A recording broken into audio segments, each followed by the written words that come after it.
नमस्कार साथियों, मेरा नाम अमित मिश्रा है और मैं आज आपको मैं ऐसा समझूं कि आज मैं ये वीडियो सिर्फ इसलिए बना रहा हूँ ताकि मैं आपसे सलाह चाहता हूँ।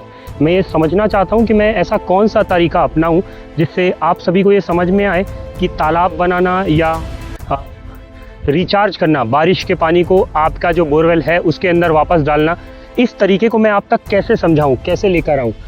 शायद मैं ये समझ नहीं पा रहा हूँ कि ऐसी क्या चीज़ हो या ऐसा क्या माध्यम हो जिससे मैं आपको वो पद्धति को समझा पाऊँ या इसकी इम्पोर्टेंस को समझा पाऊँ। मुझे ऐसा लगता है कि मेरा ये बात करना ये सब व्यर्थ है जब तक आपको ये समझ नहीं आएगा कि बरसात के पानी को ज़मीन के अंदर डालना, उसका मतलब सैचुरेट करना ज़मीन को बहुत आवश्यक है। शायद आप लोग के पास अलग अलग एरिया में अलग अलग टेक्निक होगी। मुझे कमेंट करके आप ज़रूर बताएं कि मैं ऐसी क्या चीज़ यूज़ करूं, ऐसी क्या बातें बोलूं जिससे शायद आप लोग इस चीज़ को समझें कि बरसात का जो पानी है उसे ज़मीन के अंदर डालना या किसी एक जगह पर रोकना कितना आवश्यक है।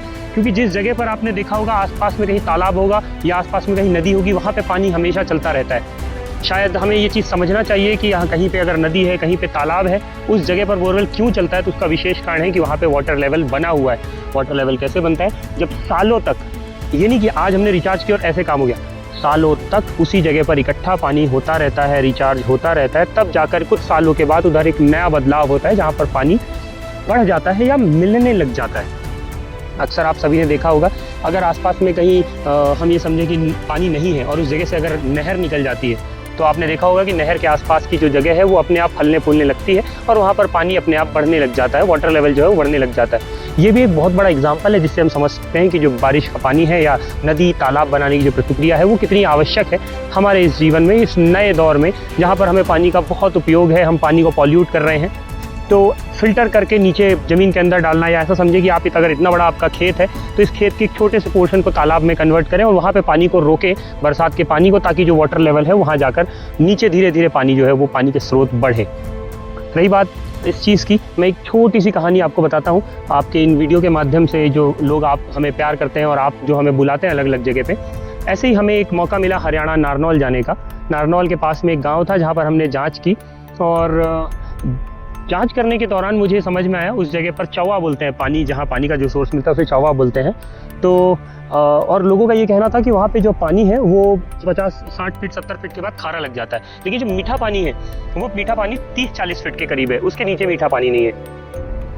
जब हमने पूरा एरिया देखा, 25 एकड़ का एरिया था, पूरा जाँच किया, सही तरीके से देखा, हम नीचे खारा मीठा सब चीज़ देखते रहे, तो मुझे कहीं ना कहीं एक चीज़ समझ में आई कि उस जगह पर कहीं भी पानी नहीं है, या है भी तो वो खारा पानी है। अच्छा, इसके बाद हमने जब चीज़ें देखी, आसपास में गांव में पूछा, देखा, तो किसी एक इंसान ने बताया पूरे गांव का जो नाली का पानी है, गंदा पानी, जो भी गंदा पानी हम समझे कि हर घर से जो गंदा पानी निकलता है वो ऐसे हर नाली में से, कॉमन नाली से होता है, एक बड़ी नाली में आता है और बड़ी नाली कहीं जाकर एक तालाब में जाकर मिलती है और उस तालाब में वो गंदा पानी रुका रहता है पूरे गाँव का। और उस गंदे पानी के पास में ही जो ज़मीन है पूरे गाँव में, उस जगह पर सिर्फ मीठा पानी है। मतलब आप एक इस चीज़ को समझे कि पूरे गांव का जो नाली का पानी आता है वो गंदा पानी का तालाब है और तालाब के पास में जो बोरवेल है वो जो बोरवेल है उस बोरवेल में मीठा पानी है।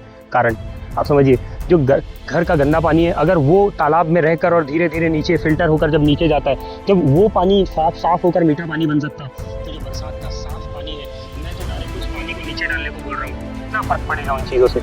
आज नहीं, साल में फर्क पड़ेगा, साल नहीं सालों में फर्क पड़ेगा, 10 साल में फर्क पड़ेगा, पर उस चीज़ से अंतर पड़ेगा, बहुत अंतर पड़ेगा। क्योंकि जो आज परिस्थिति हुई है ये सालों की प्रोसेस से परिस्थिति हुई है और आज के बाद जो आगे परिस्थिति बनेगी वो भी आज के किए हुए सालों के बाद बनेगी। तो इन चीज़ों का ध्यान रखें, बोरवेल रिचार्जिंग को प्रायोरिटी दें, बारिश का जो पानी है वो बोरवेल के अंदर डालें, अपने खेतों में छोटे छोटे नदी या छोटे छोटे तालाब बनाएं और उसके अंदर बरसात का जो पानी है उसे स्टोर करें। इन चीज़ों से बहुत मदद मिलेगी। बरसात का जो पानी है वो जब नीचे जाएगा तो कहीं ना कहीं आपका पानी गर्मियों का बढ़ जाएगा, बोरवेल के अंदर वाटर लेवल जो है वो बढ़ जाएगा। ऐसे ही अच्छे कंटेंट को देखने के लिए हमारे साथ बने रहें। अगर आपकी कोई सलाह है और ऐसा है कि वो हमें आप मिलकर बताना चाहते हैं, फ़ोन में बताना चाहते हैं, तो हमें दिए गए नंबर पर संपर्क करें और बताएं। और अगर ऐसी कोई सलाह है जो छोटी है और बहुत काम की है और हमें सब तक जाना चाहिए, तो आप हमारे कमेंट सेक्शन में कमेंट करके बता सकते हैं। आपका बहुत बहुत धन्यवाद। ऐसे ही हमारे कंटेंट को देखते रहें और बने रहें हमारे साथ में। धन्यवाद।